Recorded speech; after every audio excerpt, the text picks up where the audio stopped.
3 जनवरी की रात के 2 बजे फ्लोरिडा में एक कमरा मुकम्मल खामोशी में डूबा हुआ था। सिर्फ स्क्रीन्स की रोशनी चमक रही थी। दुनिया के सबसे ताकतवर शख्स सदर डोनाल्ड ट्रंप अपनी फौज का एक लाइव एक्शन देख रहे थे, जो हजारों मील दूर वेनेजुएला में जारी था। ये रात तारीख बदलने वाली थी और हर लम्हा फैसला कुन सूरत इख्तियार कर रहा था। सदर ट्रंप पॉपकॉर्न नहीं खा रहे थे, ना ही कोई फिल्म देख रहे थे। वो अपनी फौज का एक लाइव एक्शन देख रहे थे, जो हजारों मील दूर एक घर पर ऑपरेशन कर रही थी। ये घर वेनेजुएला की दारुल हुकूमत कराकस में था और इसमें सो रहे थे वेनेजुएला के सदर निकोलस मदुरो। गहरी नींद में सोए मदुरो को कोई अंदाजा नहीं था कि चंद ही मिनटों में उन्हें गिरफ्तार कर लिया जाएगा। कुछ देर कबल अमेरिकी हेलीकॉप्टर समुंदर के ऊपर सिर्फ 100 फुट की बुलंदी पर उड़ते हुए वेनेजुएला में दाखिल हुए। ये हेलीकॉप्टर इतने नीचे प्रवास कर रहे थे कि रेडार भी उन्हें पकड़ न सका। कराकस के पूरे शहर की बिजली पहले ही एक साइबर हमले के जरिए मुनक़ता कर दी गई थी और पूरा शहर अंधेरे में डूबा हुआ था।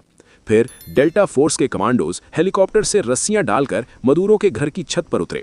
खामोशी से वो खिड़की से बेडरूम में दाखिल हुए, जहां मदुरो अपने बेड पर सो रहे थे।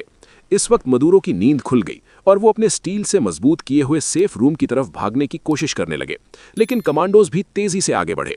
मदुरो दरवाजे तक पहुंचे, लेकिन उसे बंद नहीं कर पाए और उसी लम्हे कमांडोज ने उन्हें पकड़ लिया। सिर्फ 5 मिनट के अंदर वेनेजुएला के सदर अमेरिकी फोर्सेस के कब्जे में आ गए।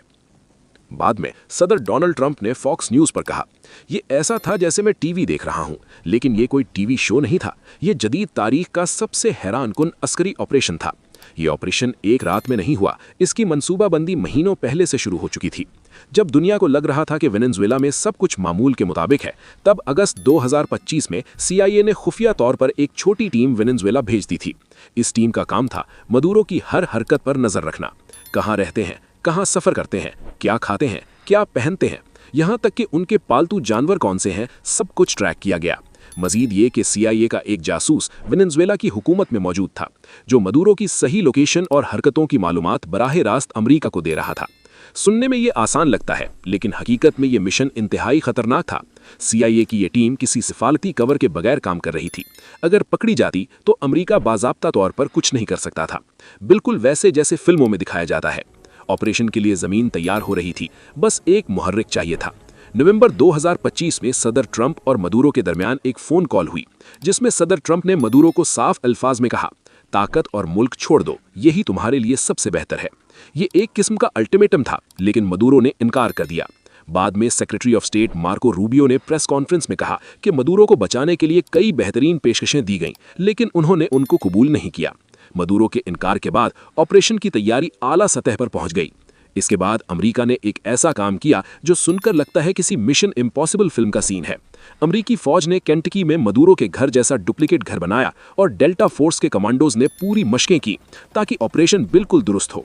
साथ ही अमेरिका ने वेनेजुएला के इर्द गिर्द अपने fighter jets, navy special operations और रीपर ड्रोन्स तैनात कर दिए। दिसंबर की शुरुआत में व्हाइट हाउस को लगा कि मदुरो के सपोर्ट सिस्टम में दरारें आ रही हैं, लेकिन ये गलत साबित हुआ। आखिरकार 25 दिसंबर यानी क्रिसमस के दिन ट्रंप ने ऑपरेशन की हतमी मंजूरी दे दी।